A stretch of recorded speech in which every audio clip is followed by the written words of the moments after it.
Tócame caño lindo, compadre Felo.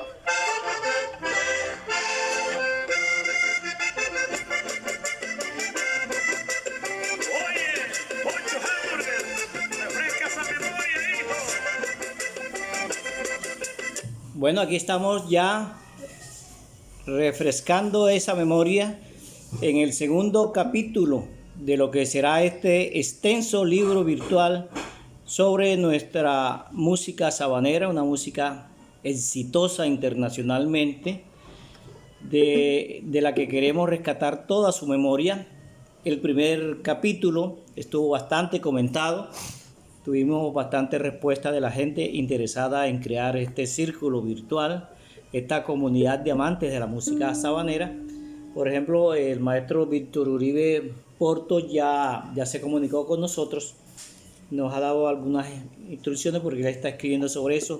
Don Alfonso Muñoz también, entre otras, del maestro Fernando García Tencia, muchas personas que ya están sumados ahí, que se han suscrito a nuestro canal. Vamos poquito, pero vamos poco a poco, no nos interesa correr.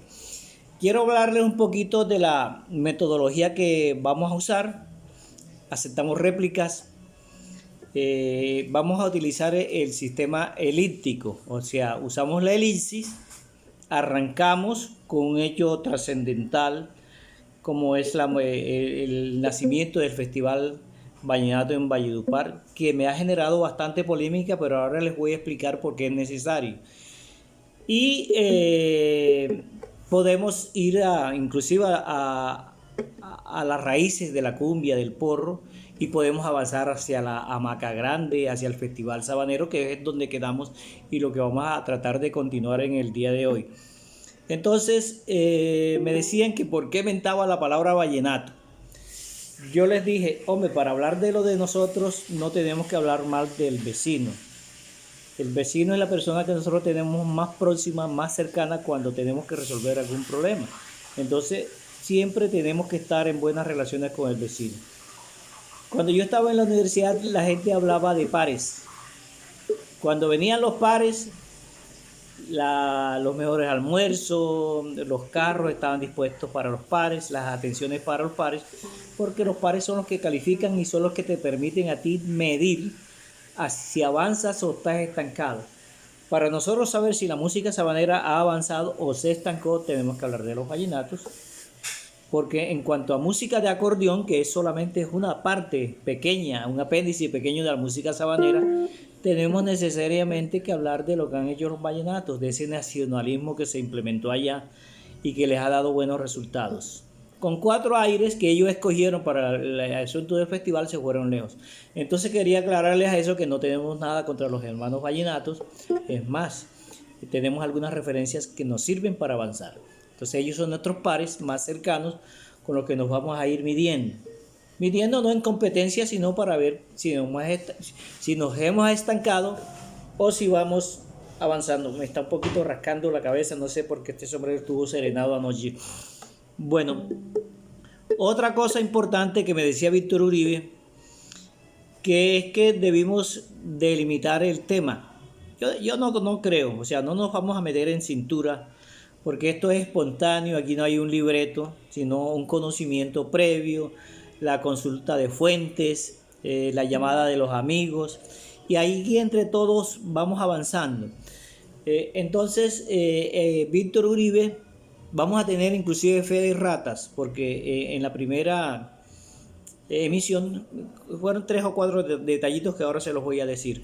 Me decía Víctor Uribe que por qué no delimitaba la sabana. Entonces él me plantea de que geográficamente lo que se dice sabanas son 44 municipios, la mayoría refundados por Antonio de la Torre y Miranda, porque no todos los municipios de Córdoba hacen parte de la sabana, ya es sinuanía. Yo creo que hay parte de municipios sabaneros en el Atlántico. En Bolívar se dice, por ejemplo, que en el porro Arturo García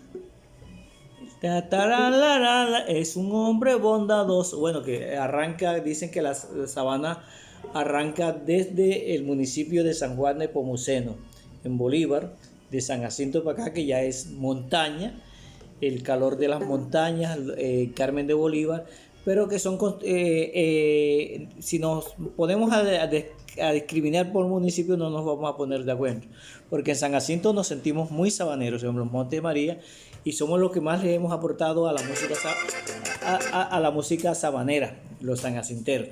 Entonces, la sabana es un sentimiento, es un estilo musical. La sabana lo que no se delimitó, sino que dijo, lo que más importa en la sabana es la libertad, la fusión, las conexiones.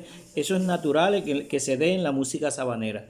Mientras los vallenatos se limitaron a 4 ritmos y a 4 instrumentos, caja, guayaraca y acordeón, para asuntos de la competencia del festival, la música sabanera no se delimita en instrumentos y ni en aires. Nosotros podemos tener 31 aires con las fusiones que se han dado, porque hemos creado muchas fusiones, desde Pacho Galán, desde el maestro Sumaqué, Calixto Ochoa, que lo consideramos muy sabanero, hecho en la sabana, una persona que creó aires, de acuerdo con lo que dice el maestro Rafael Moreno. Entonces antes de seguir avanzando, quiero destacar una fe de ratas del capítulo anterior. El aeropuerto de México se llama José Benito Juárez. Yo dije Suárez, ahí se me embolató un poquito, es Juárez. Y el autor de la canción Festival Vallenato no es Chema Gómez, sino Genio Mendoza, que posteriormente se radicó en Venezuela. Esa información yo la tenía, pero cuando uno está improvisando en una cámara a veces se le chispotea. He visto por ahí al señor Parodi, presentador de Diomedes, de Oñate. Estoy viendo las disertaciones que se parecen un poco a esta, guardando la diferencia, porque yo no quiero parecerme a él, ni me quiero parecer a ninguno. Ha cometido algunas pifias pequeñas que sería bueno que se vayan corrigiendo, porque yo creo que esto de hacer la memoria de nuestro folclore tiene que ser una labor colectiva, Entonces, bueno, hechas esas aclaraciones, yo de Víctor Uribe me dije, que ¿por qué no empezaste a hablar que la música es antiquísima, que la música se generó hace 2 millones de años, en el Paleolítico, no sé qué? Bueno, no nos interesa. Sabemos que el maestro Héctor Rojas Erazo, que es uno de los más grandes escritores que ha tenido Colombia, autor del realismo mágico, precursor del realismo mágico antes que García Márquez, profesor de pintura de García Márquez, Héctor Rojas, nacido en Tolú, él decía que antes de la palabra fue la danza, pero tampoco nos vamos a meter con la danza, y después fue cuando el hombre cantó, ya cuando pudo hacer un lenguaje articulado. Entonces nos vamos a meter con la danza por ahora, pero cuando haya una historia anexa a la danza se la vamos a contar, porque vamos a contar historias que vayan paralelas a lo que nos hemos propuesto, que es la música sabanera como un universo general. Por ejemplo, en torno de la música de acordeón, que es el universo, haciendo la salvedad que no solamente hay acordeones Horner, hay más de 500 fábricas y marcas de acordeones. Acordeón diatónico, que es el que se toca en Valledupar, de botones, y acordeón cromático también de botones y de teclado, que es el que toca Rafael Ricardo, que es el mejor manejando ese instrumento.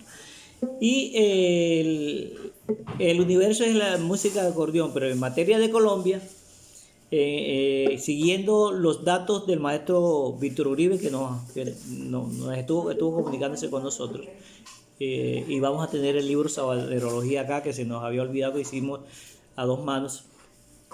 Digamos que Colombia se divide en 2 partes. Nos divide el Gran Yuma, el río Magdalena, que nace allá por el interior del país, en Girardot, por allá, y muere en Bocas de Ceniza, en Barranquilla.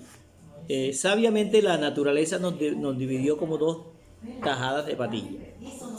De aquel lado del río De aquel lado del río está el viejo Magdalena Grande. El viejo Magdalena Grande. Y de este lado el viejo Bolívar Grande. El viejo Magdalena Grande con el departamento de Magdalena, que fue epicentro de un gran territorio que llegaba hasta el norte, hasta los Santanderes, cuando Bolívar, ¿no? Y Cesar y La Guajira. Lo que es el vallenato nace previamente es en La Guajira.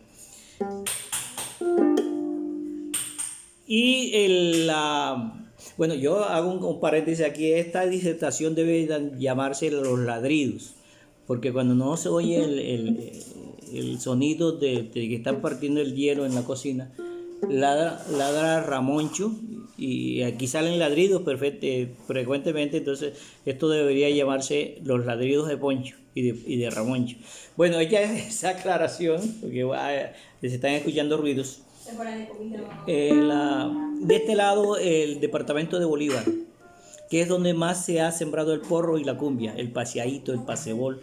Aunque el paseadito, que es uno de los ritmos que más tocaron los corredores de Majagual, de los que más grabaron, es un aire netamente caribeño que nace del jalaíto, y que es el precursor ha sido Carlos Martelo, de los hermanos Martelo, no propiamente de Santa Marta, sino otro del pueblo de Magdalena. Al paseadito, que tenemos bastante olvidado por este tiempo, le vamos a hacer un capítulo especial al jalaíto, pero no podemos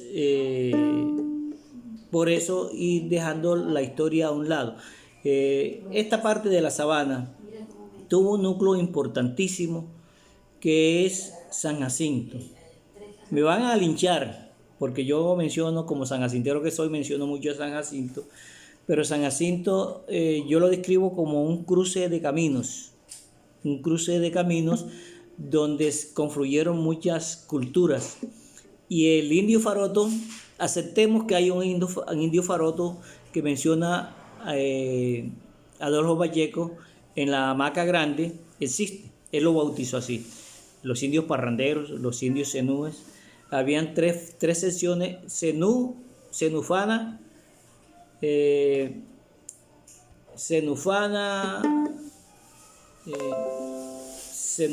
bueno, son tres sectores en los que se divide el zenú. Yo creo que San Jacinto está en la zona zenufana. Bueno, eso no lo tengo en el momento, pero en el próximo capítulo se lo aclaro. Lo cierto es que cuando llegaron los españoles, ahí llega Antonio de la Torre y Miranda a San Jacinto y lo refunda el 8 de agosto de 1776. Él encuentra a unos indios dedicados a las artesanías, a la música. Eran indios que cuando los tomaron para trazar las calles, para trabajos fuertes, no estaban preparados. Entonces él tuvo que venir a la zona de Piletas, donde hoy está Morroa y Corozal. De ahí se llevaron indios, también zenúes, y para reforzar a los farotos en San Jacinto y a los del Carmen de Bolívar. A los de San Jacinto les mocharon el cabello y le decían los mochos, y a los del Carmen los dejaron con su cabello largo y le decían los colones. Entonces esos indios farotos eran dedicados a las artes, eran indios no preparados para la guerra física, sino para la guerra mental. Entonces, al llegar a los españoles se enfermaron porque no estaban acostumbrados a vivir en cautiverio. Ahí uno se pregunta por qué San Jacinto ha dado tanto artista. De pronto se puede decir que es uno de los pueblos en Colombia, porque Villanueva en La Guajira tiene también dos premios Grammy Vallenato Cumbia, como los tiene San Jacinto con Rodrigo Rodríguez y los gaiteros de San Jacinto. Hay otros pueblos que combinan la parte andina con la parte caribeña. Esos son San Jacinto, Juan de Acosta en el departamento del Atlántico, y Atanqués, y creo que es un parte de Villanueva. en La Guajira y el Cesar, porque tenemos la montaña, las estribaciones de la cordillera occidental en el caso de San Jacinto, y allá en la Sierra Nevada de Santa Marta. Entonces eso crea un habitante privilegiado porque es poeta, es introvertido y extrovertido a la vez. Por eso San Jacinto, Villanueva, Juan de Acosta han dado tanta gente importante en la poesía y en la música.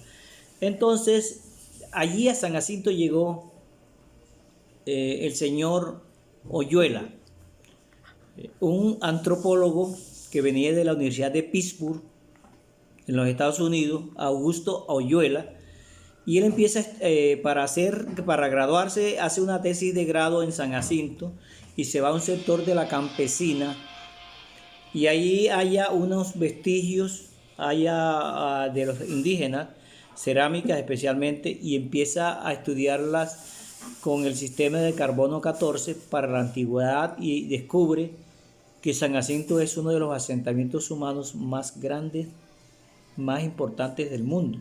Hasta entonces el récord más antiguo lo tenía Puerto Hormiga en el Perú, ahora lo tiene San Jacinto. No existe otro estudio que diga que otra población sea más antigua que San Jacinto. Entonces eso pudiera darle respuesta a eso de que por qué San Jacinto saca tanta música, tanta artesanía, tanto arte y tanta persona importante en el mundo.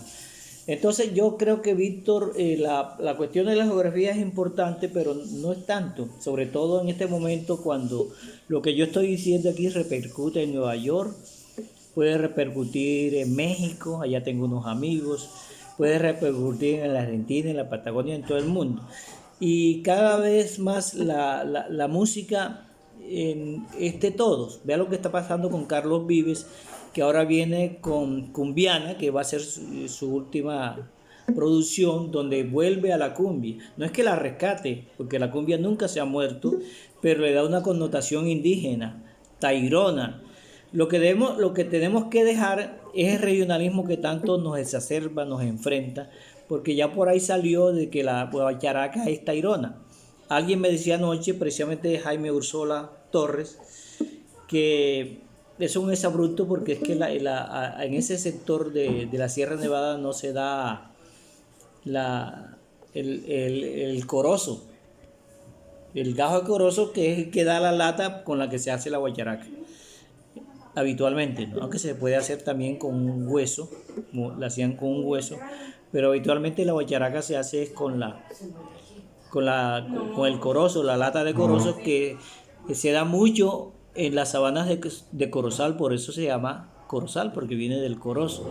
Pero eso es una investigación que hay que profundizarla, porque la guacharaca ha sido un instrumento fundamental en materia de los conjuntos de música de acordeón, ¿no? Que le ha metido la metálica, y también dice que suena muy bonito con la maraca. La guacharaca ha sido fundamental. Entonces yo creo que ante la globalización del mundo no podíamos circunscribir la música sabanera solamente a 44 municipios de este sector, como plantea Víctor Uribe, porque él lo que ha tratado de hacer, Víctor, y así lo plantea en Sabanerología, es un libro que nosotros les vamos a proponer en venta para la próxima emisión. Lo pueden consultar conmigo o con Víctor Uribe, ya se está agotando. Ese es un libro que le siguió a En Cofre de Plata, Música Corralera de la Plaza de Majagual a la Modernidad, Sabanerología. Esos son los fundamentos y pruebas de la música sabanera, pero Víctor ha hecho como una parodia de lo que hizo Consuelo Araujo Noguera, tratando de meter eso como en un círculo regional geográficamente. Eso en este momento no creo que dé resultado, porque lo de Consuelo Araujo tuvo mucho traspiés entre los mismos vallenatos. Después vino Tomás Darío Gutiérrez, que hace otra división, no hace 3 divisiones sino 4, siendo la más importante la zona central, que tiene su epicentro en Valledupar, con unos satélites como Villanueva, Urumita, San Juan del Cesar, todas esas poblaciones muy vallenateras que están ahí, sería como la zona central. Y los invito a leer ese libro de Tomás Darío Gutiérrez, que es un tremendo investigador. Y entonces yo no creo que sea necesario abordar el estudio desde el punto de vista geográfico, partiendo de ahí es cierto, porque es que cuando hicimos, y vuelvo al vallenato, cuando participamos en el plan especial de salvaguardia de la música vallenata, que fue salvado por los hermanos sabaneros, que nutrimos el grueso de la investigación, caímos de acuerdo que es cierto que los 3 departamentos del Viejo Magdalena son fundamentales, como la Guajira, el Cesar y Magdalena, y el PES que se hizo a nivel nacional para asuntos de recursos se estableció con esos 3 departamentos, utilizando los recursos de la telefonía móvil celular, el 4%, excluyendo a la sabana.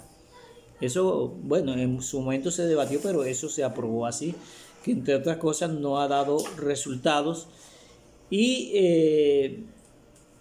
acá se estableció que acá en la sabana hay algunos nodos donde se toca con estilo vallenato. Por ejemplo, ¿quién puede conocer que los hermanos Paternina en Corozal tocan sabanero y tocan vallenato puro cuando quieren?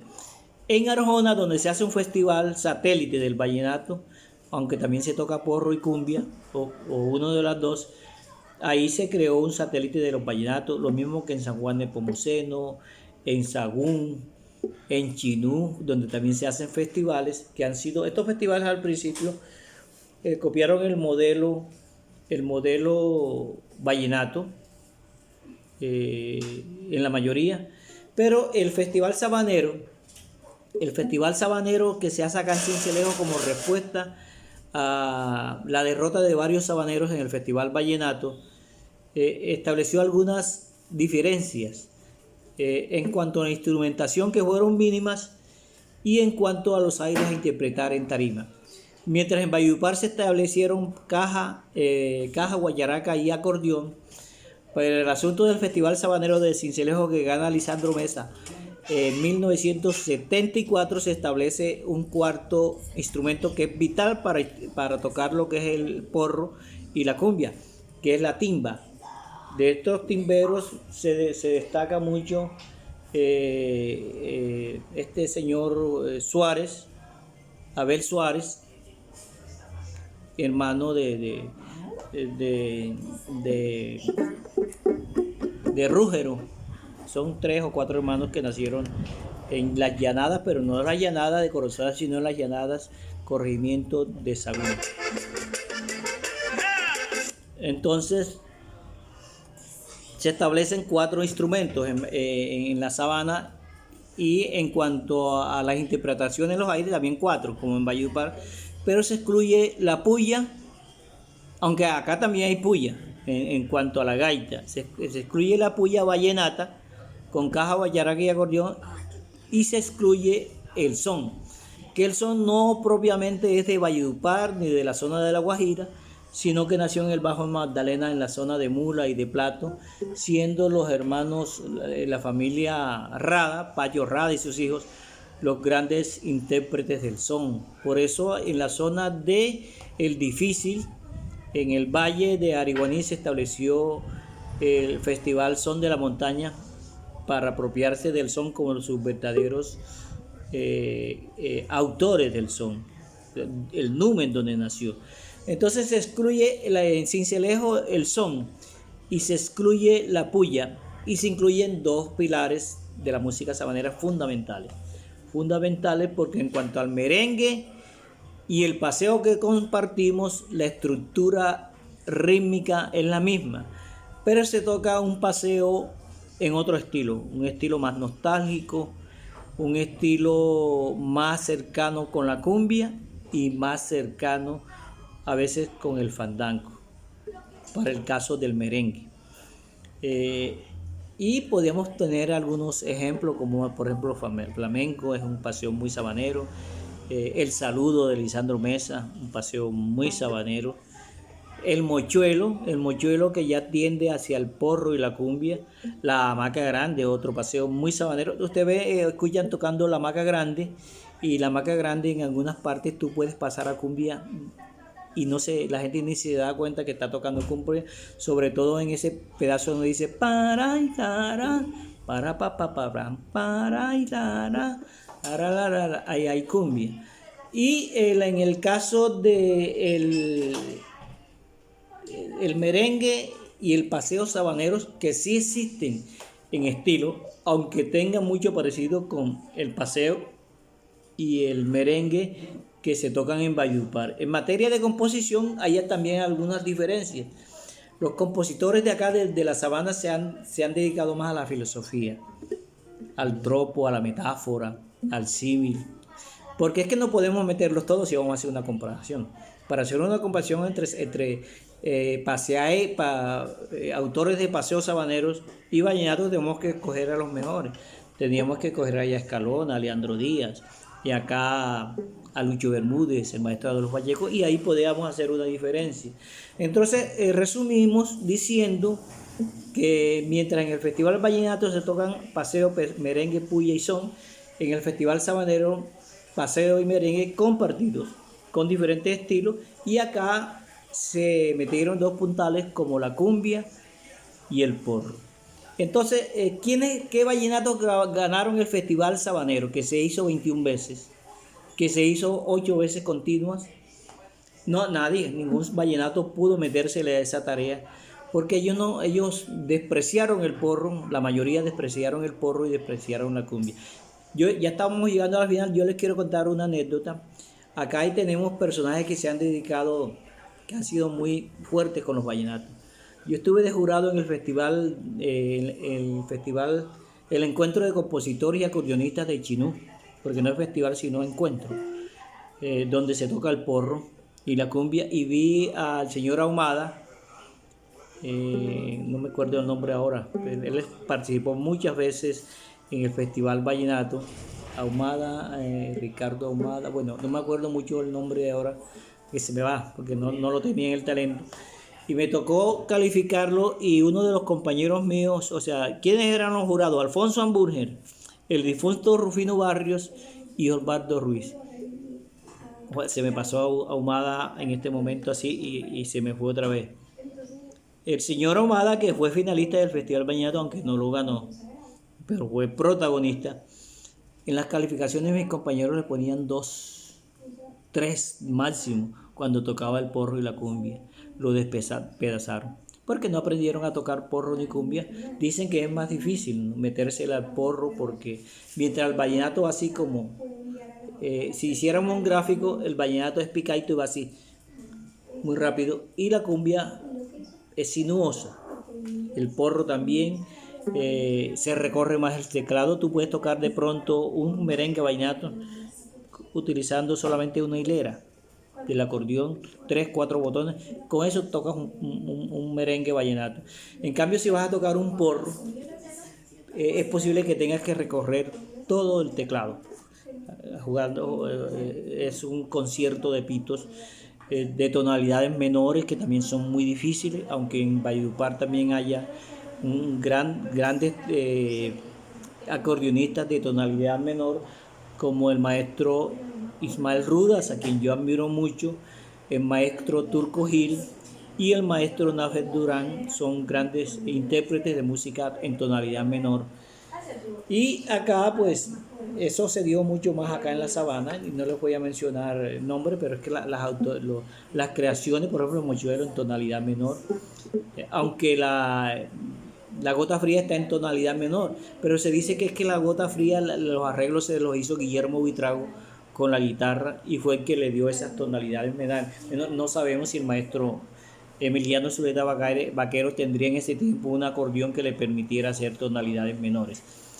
Entonces, en cuanto al Festival Sabanero y los vallenatos, los que estuvieron más cercanos de ganarlo fueron Ramoncito Bolaño, que en esos tiempos ya son dos hermanos, ¿no? Bolañito, el que estuvo con los Diablitos, y Ramón Bolaño, que era menor.